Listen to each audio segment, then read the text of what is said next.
जय बाबा नीम करौली महाराज की। आज मैं आपको बाबा नीम करौली महाराज की दो ऐसी कहानियां सुनाने वाला हूँ जो एक दूसरे से बहुत अलग है, लेकिन दोनों में वो चमत्कार छुपा हुआ है जिससे ये पता चलता है कि बाबा नीम करौली अपने भक्तों को किस तरीके से प्यार करते थे। एक बार भूमियाधार में, जो नैनीताल के पास एक जगह है जहां महाराज जी रात बिता रहे थे, हमने रात को भोजन कर लिया था और 10:30 बजे सोने चले गए थे। रात के करीब 1 बजे महाराज जी जोर जोर से चिल्लाने लगे। उन्हें बहुत भूख लगी है और उन्हें दाल और रोटियां चाहिए। वो जोर जोर से चिल्ला के कह रहे थे कि मुझे दाल दो, मुझे रोटियां दो, मुझे बहुत ज़्यादा भूख लग रही है। तो जो लोग थे आसपास वो सारे जग गए और उन्होंने महाराज जी को याद दिलाया कि उन्होंने खाना तो खा लिया है, लेकिन महाराज जी जिद करने लगे कि उनको दाल रोटियां खानी है।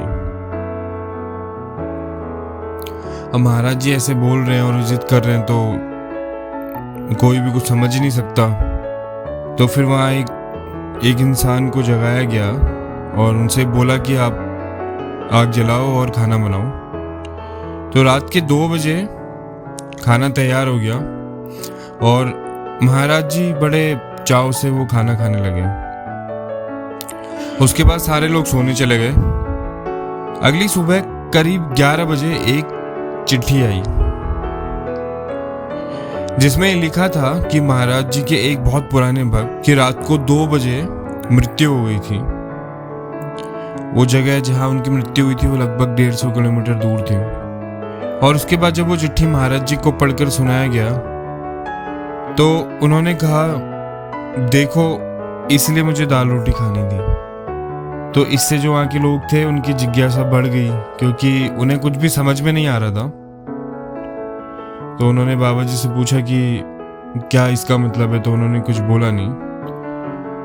2-3 दिनों के बाद जब वो पूछते रहे और वो भी जिद करते रहे पूछते हुए कि हमें आप बताइए बाबा जी कि आपने ये चीज़ क्यों बोली, तो बाबा जी ने कहा, क्या तुम नहीं समझते जो व्यक्ति मर गया था उसकी इच्छा दाल रोटी खाने की थी, और मैं नहीं चाहता था कि उसकी मृत्यु के बाद भी वो इच्छा बनी रहे, क्योंकि इस चीज का उसके अगले जन्म में प्रभाव पड़ता। तो बाबा जी को ये चीज पहले ही पता चल गई थी और इस वजह से उन्होंने रात को उठ के जिद करी खाना खाने की, ताकि उनके भक्त को इस शरीर को छोड़ने के बाद भी कोई कठिनाई का सामना न करना पड़े। दूसरी कहानी है जब बाबा नीम करौली घरों का दौरा करते थे, कि वो घूमते थे और कभी इस घर में चले गए, कभी उस घर में चले गए, ऐसे वो ट्रैवल करते हुए हर जगह घूमते रहते थे। और वो घरों के सामने आके कहते थे कि उन्हें बहुत ज़्यादा भूख लग रही है और क्या वो खाना खा सकते हैं वहाँ पे। बहुत से गरीब घर जहाँ पे खाने के लिए कुछ भी नहीं होता था, वहाँ पे वो सिर्फ कहते थे कि उन्हें बहुत ज़्यादा प्यास लग रही है और सिर्फ पानी मांगते थे। तो एक बार की बात है, लखनऊ में महाराज जी कुछ सार्वजनिक कार्य करने वाले अधिकारियों के साथ कार में घूम रहे थे और शहर के जो सबसे गरीब हिस्सा था उस हिस्से पे वो पहुंचे जहाँ पे जो अधिकारी थे रोड की और बाकी साफ सफाई का ढंग से ध्यान नहीं रखते थे। तो वहाँ पे ऐसे घूमते हुए एक झोपड़ी पे जाके वो रुके, और वो झोपड़ी थी एक मुसलमान की। वो उन्हें मुसलमान करके ही बुलाते थे। बाबा जी ने उन्हें गले लगाया और फिर महाराज जी ने कहा कि उन्हें बहुत ज़्यादा भूख लगी हुई है। तो उस इंसान ने बोला, लेकिन महाराज जी मेरे पास तो कुछ खाने को है ही नहीं। फिर बाबा जी कहते हैं, अरे धूर्त, तुम्हारे पास छत में 2 रोटियां छिपी हुई हैं। तो वो आदमी एकदम आश्चर्यचकित हो गया कि महाराज जी को ये कैसे पता चल गया। उसने रोटियां निकाली। भले महाराज जी और अधिकारी अभी अभी खाकर ही आए थे। महाराज जी ने एक रोटी को आनंद से खाया और दूसरी रोटी अधिकारियों में बांट दी, जिसमें हिंदू ब्राह्मण भी शामिल थे, और कहा ये प्रसाद ले लो।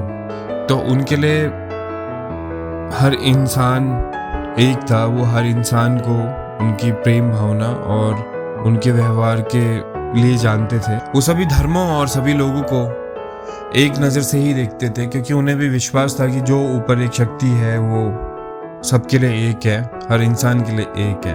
तो इसलिए वो कहते थे कि सबको प्रेम करो और सबकी सेवा करो। तो ये थी 2 कहानियाँ बाबा नीम करोली के चमत्कार की। आगे भी उनके जीवन से जुड़ी हुई चमत्कारिक कहानियों को सुनने के लिए हमारे चैनल को सब्सक्राइब कर सकते हैं। जय बाबा नीम करोली महाराज की।